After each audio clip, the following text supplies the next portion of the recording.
43 ദിവസമായി ആശാവർക്കർമാർ നടത്തിവന്ന നിരാഹാര സമരം അവസാനിപ്പിച്ചിരിക്കുന്നു. ഇനി രാപകൽ സമരമാണ്. രാപകൽ സമരയാത്ര ആരംഭിക്കുന്നു. ഇന്നു മുതൽ സെക്രട്ടേറിയറ്റ് മുന്നിലെ രാപകൽ സമരം അതേസമയം തുടരുകയും ചെയ്യും. അഷിൻ ഡിയാഗോ വിവരങ്ങളുമായി.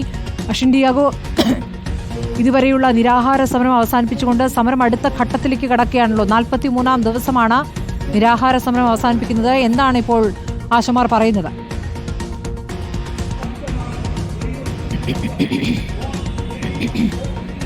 സ്മൃതി, കഴിഞ്ഞ 43 ദിവസം നീണ്ട നിരാഹാര സമരമാണ് ഇപ്പോൾ ആശാപ്രവർത്തകർ അവസാനിപ്പിച്ചിരിക്കുന്നത്. 5-ാം തീയതി ഇവരുടെ രാപ്പകൽ സമരയാത്ര ആരംഭിക്കുകയാണ്. ഈ ഒരു പശ്ചാത്തലത്തിലാണ് സമരം അവസാനിപ്പിക്കുന്നത് എന്നുള്ളതാണ് മനസ്സിലാക്കാൻ സാധിക്കുന്നത്. കാരണം പലതരത്തിലുള്ള സമര രീതികളാണ് ഈ ഒരു രാപ്പകൽ സമരയാത്രയുടെ ഭാഗമായി സംഘടിപ്പിക്കുന്നത്. അതുകൊണ്ട് തന്നെ ഈ സെക്രട്ടേറിയറ്റിന് മുന്നിലെ നിരാഹാരം സമരം അവസാനിപ്പിക്കാനാണ് തീരുമാനിച്ചിട്ടുള്ളത്. പക്ഷേ രാപ്പകൽ സമരം അത് തുടരുക തന്നെ ചെയ്യും. അത് 81 ദിവസങ്ങൾ പിന്നിട്ടിരിക്കുകയാണ്. അതുകൊണ്ട് തന്നെ ഈ സെക്രട്ടേറിയറ്റിന് മുന്നിലെ രാപ്പകൽ സമരം തുടരാനാണ് ഇപ്പോൾ തീരുമാനിച്ചിരിക്കുന്നത്. പക്ഷേ എന്നാൽ നിരാഹാര സമരം 43 ദിവസം പിന്നിടുന്നതോടുകൂടി അവസാനിപ്പിക്കുകയാണ്. പകരം ഇനി മുതൽ അങ്ങോട്ട് ഈ സമരയാത്രയുടെ ഭാഗമായുള്ള സമരമുറകൾ മാത്രമാകും ഉണ്ടാവുക എന്നുള്ളതാണ് ഇപ്പോൾ അറിയിച്ചിരിക്കുന്നത്. എന്തായാലും 5-ാം തീയതിയാണ് ഈ ഒരു സമരയാത്ര കാസർഗോഡ് നിന്ന് തിരുവനന്തപുരത്തേക്ക് ആരംഭിക്കുന്നത്. അതിന്റെ ഫ്ളാഗ് ഓഫ് അല്പസമയത്തിനകം തന്നെ ഇവിടെ സംഘടിപ്പിക്കുകയും ചെയ്തിട്ടുണ്ട്. ഇപ്പോൾ നിലവിൽ ആശാ പ്രവർത്തകരുടെ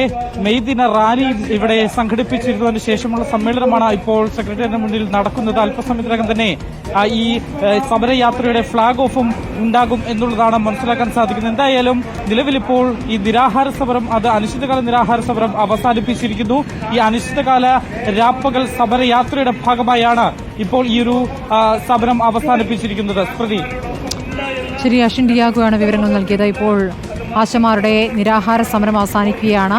അതേസമയം പുതിയ സമര രൂപത്തിലേക്ക് കടക്കുന്നു എന്നുള്ളതാണ്. 43-ാം ദിവസമാണ് സമരം അവസാനിക്കുന്നത്. മെയ് ദിനമാണ്, ലോക തൊഴിലാളി ദിനമാണ്. ഈ തൊഴിലാളി വിരുദ്ധ സമീപനത്തിനെതിരെ ആശമാർ നടത്തി വന്ന സമരം 43-ാം ദിവസം പിന്നിട്ടിരിക്കുന്നു. നിരാഹാരം, അങ്ങനെയാണ് നിരാഹാരം അവസാനിപ്പിച്ചത്.